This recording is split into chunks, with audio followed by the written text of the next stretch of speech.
ರಾಜ್ಯದಲ್ಲಿ ಈವರೆಗೂ 15.78 ಕೋಟಿ ನಗದು, 23.37 ಕೋಟಿ ರು ಮೌಲ್ಯದ ಮದ್ಯವಶ.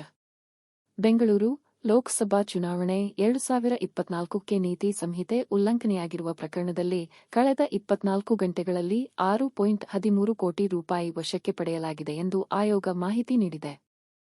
ಈವರೆಗೂ ರಾಜ್ಯದಲ್ಲಿ 15.78 ಕೋಟಿ ರೂಪಾಯಿಗಳನ್ನು ವಶಕ್ಕೆ ಪಡೆಯಲಾಗಿದ್ದರೆ 23.37 ಕೋಟಿ ರೂಪಾಯಿ ಮೌಲ್ಯದ ಮದ್ಯವನ್ನು ವಶಪಡಿಸಿಕೊಳ್ಳಲಾಗಿದೆ. ಮಾ 16ರಿಂದ ರಾಜ್ಯದಲ್ಲಿ ಚುನಾವಣಾ ನೀತಿ ಸಂಹಿತೆ ಜಾರಿಯಾಗಿದೆ. ರಾಜ್ಯದಲ್ಲಿ 26 ಹಾಗೂ ಮೇ 7ರಂದು 2 ಹಂತಗಳಲ್ಲಿ 28 ಲೋಕಸಭಾ ಕ್ಷೇತ್ರಗಳಿಗೆ ಮತದಾನ ನಡೆಯಲಿದೆ.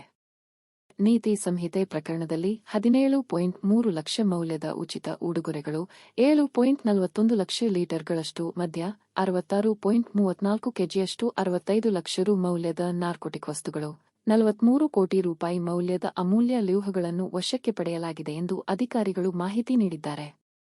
ನಗದು, ಮದ್ಯ, ಡ್ರಗ್ಸ್, ಬೆಲೆಬಾಳುವ ಲೋಹ ಮತ್ತು ಉಚಿತ ವಸ್ತುಗಳನ್ನು ವಶಪಡಿಸಿಕೊಳ್ಳಲು ಸಂಬಂಧಿಸಿದಂತೆ ಆಯೋಗದ ಅಧಿಕಾರಿಗಳು 496 ಎಫ್ಐಆರ್ಗಳನ್ನು ದಾಖಲಿಸಿದ್ದಾರೆ.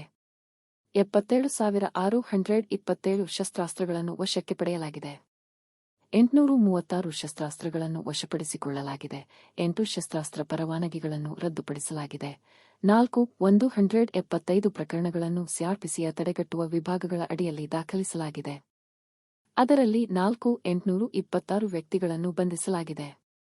ಅಬಕಾರಿ ಇಲಾಖೆ 552 ಹೇಯ ಪ್ರಕರಣಗಳು, ಪರವಾನಗಿ ಷರತ್ತುಗಳ ಉಲ್ಲಂಘನೆಗಾಗಿ 430 ಪ್ರಕರಣಗಳು, 29 ನಪ್ಸ್, ಮಾದಕ ಔಷಧಗಳು ಮತ್ತು ಮಾನಸಿಕ ಪದಾರ್ಥಗಳ ಕಾಯ್ದೆ ಮತ್ತು 815 ಪ್ರಕರಣಗಳನ್ನು ಕರ್ನಾಟಕ ಅಬಕಾರಿ ಕಾಯ್ದೆ 1965 ರ ಸೆಕ್ಷನ್ 15(a) ಅಡಿಯಲ್ಲಿ ಮತ್ತು 329 ವಿವಿಧ ರೀತಿಯ ವಾಹನಗಳನ್ನು ದಾಖಲಿಸಲಾಗಿದೆ.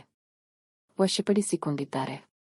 ಬೆಂಗಳೂರು ಗ್ರಾಮಾಂತರ ಸಂಸದೀಯ ಕ್ಷೇತ್ರದಲ್ಲಿ ಪೊಲೀಸ್ ಇಲಾಖೆ 5.36 ಕೋಟಿ ವಶಪಡಿಸಿಕೊಂಡಿದೆ ಎಂದು ಕರ್ನಾಟಕ ಮುಖ್ಯ ಚುನಾವಣಾಧಿಕಾರಿಗಳ ಕಚೇರಿ ಪ್ರಕಟಣೆಯಲ್ಲಿ ತಿಳಿಸಿದೆ.